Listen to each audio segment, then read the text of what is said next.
All right, hey everybody, this is Alan Fine, and I'm here with Bert Hernandez, who is Silversea's new president. He's succeeding Barbara Muckerman, who is now the CEO of Kapinski, and we are in Lisbon for the inauguration of this newest ship, the Silversea, and you're going to be here for that with us on Insider Travel Report.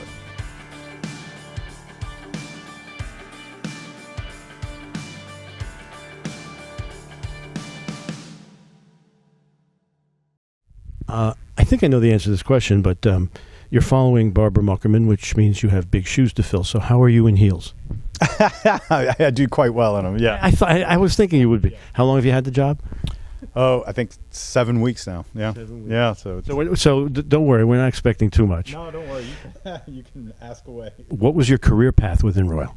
Yeah, so it was kind of odd. So I called the reservation desk as if I was going to make a booking, and I asked, who is your head of revenue management and what is their phone number and their email address? And the lady was so nice, she gave it to me. She was very concerned about giving it to me.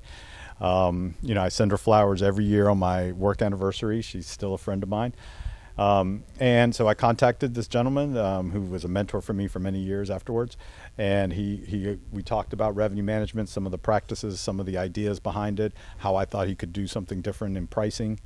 So he hired me, right away, and I moved to Miami. I was living in Sao Paulo, Brazil at the time, and from there I moved around the company. So this individual became Brian Rice. He became the CFO of the company. Then he brought me over to run some corporate finance roles, to oversee deployment. And from there, I went back into revenue management and ran revenue management for the Celebrity brand under Michael Bailey. And so I got to know him. There's a pattern here. Yes, yeah. Whenever there's a problem, they send Bert to go check it out. And then, I just had different types of roles. I was the chief operating officer for Azamara. We did some great things there. That was an awesome brand. I loved it. And then, China, we had such big ambitions in China. It was really going to be the second most important market for us after the U.S. We were struggling. They asked if I would be interested in going out there. I said, okay, let's do it. I went with my family. We moved there. We spent 5 years in Shanghai. We loved it. We actually turned it into the most profitable market. Yeah, it was a fantastic place. And then after that, I just moved back to Miami, and I oversaw all the markets outside of the U.S. for the Royal Caribbean brand, including China. And it was fantastic, and I was loving it. And then this opportunity came up. And I'd just been, That's my question. Why? Well, just the name, Silversea. Yeah, and if you're in this industry, if you're in this business, and you know what cruising is, you get excited about the different things. You would love a brand like Silversea. It's so innovative. It's been a pioneer in destination delivery and destination development. The service element and aspects of it are unlike anything else.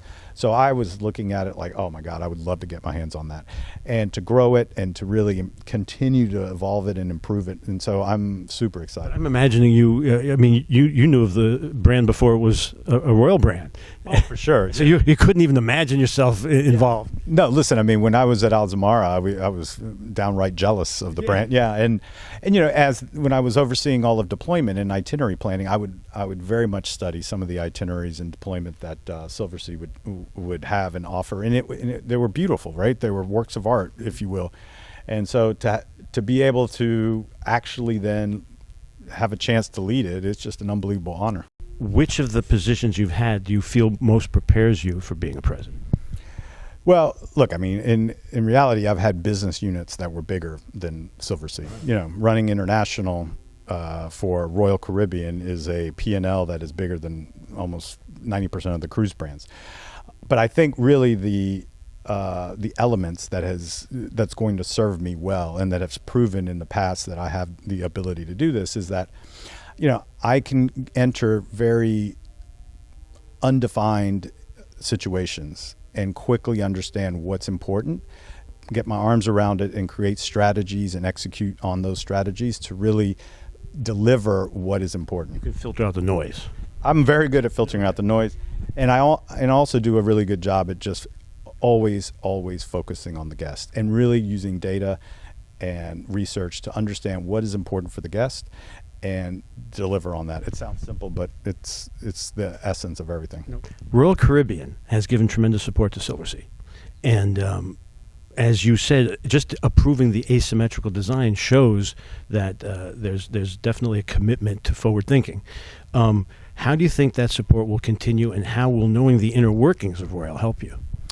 Yeah, the support, I mean, this ship just quite literally on two levels would never have been built without Royal Caribbean. One is on the financial backing, and two is on the internal expertise.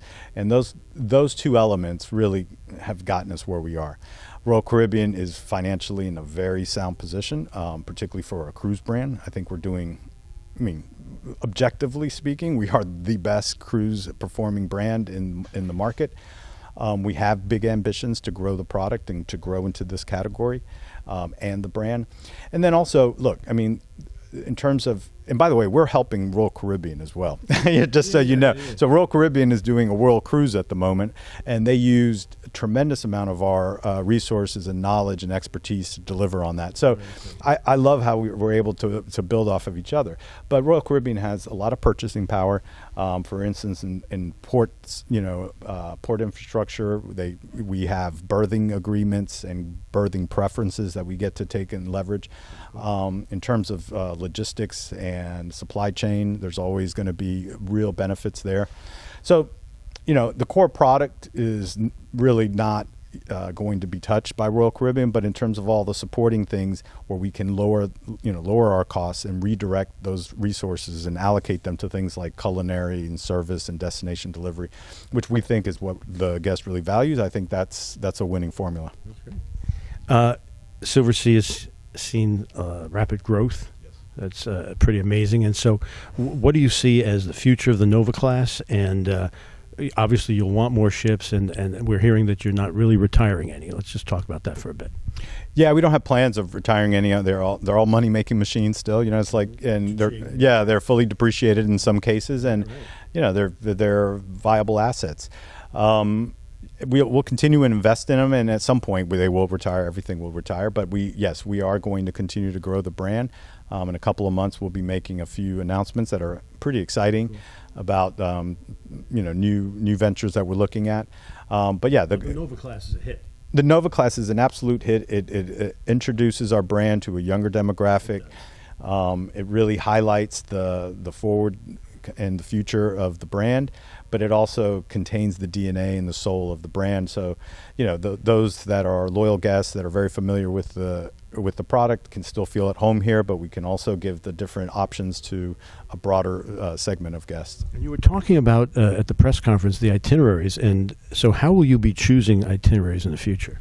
Yeah, so that's one of my passions, right? And I think we have to continue to really push the boundaries and be creative and create beautiful itineraries.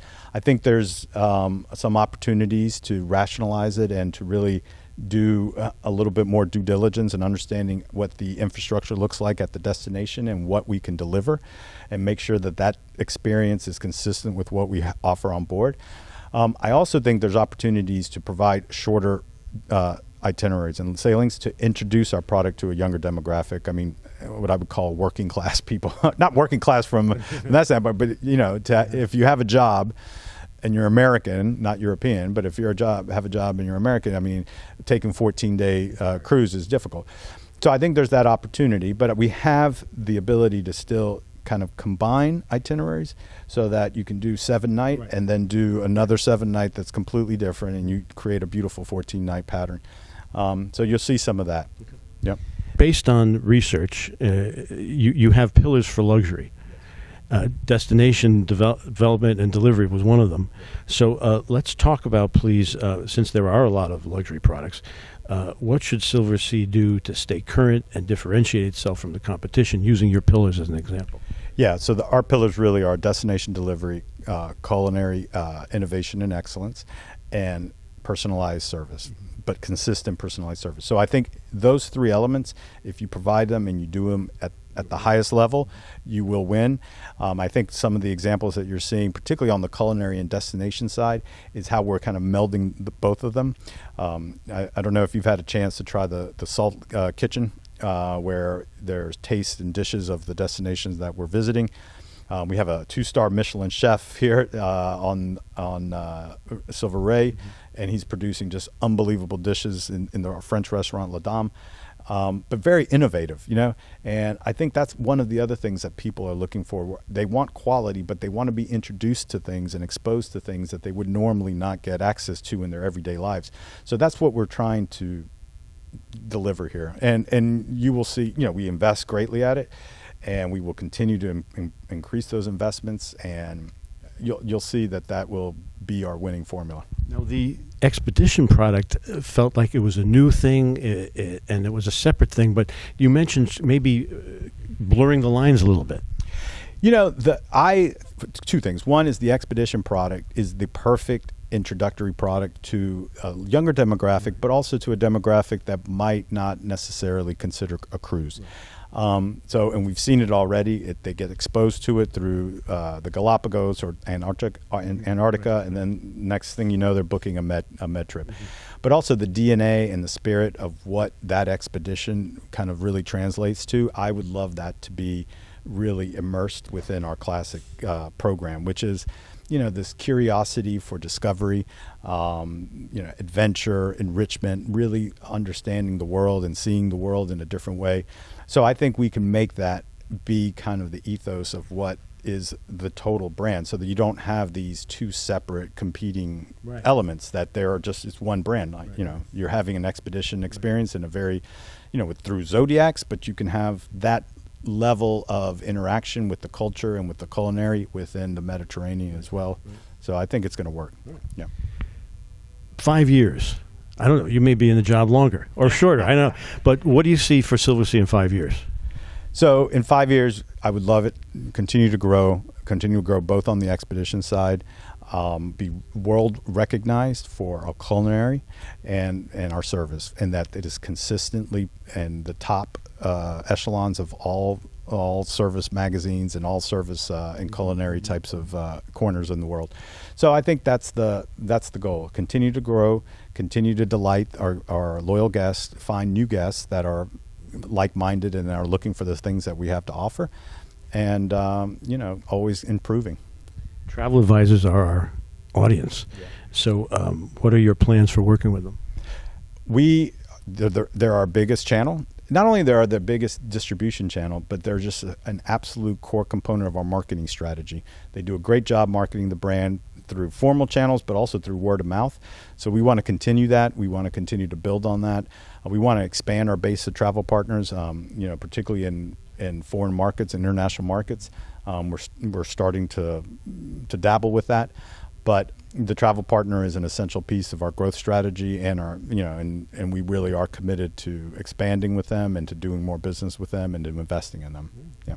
Well, we go out to more than 126,000 of them, and we hope that you will address them through us on a regular basis. But while we have your attention now, any final words for them?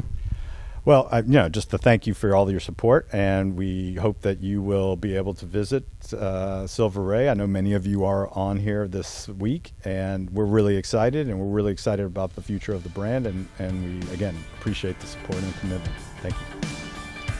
Thank you. Oh, thank you so much. And this is Alan Fine for Insider Travel Report.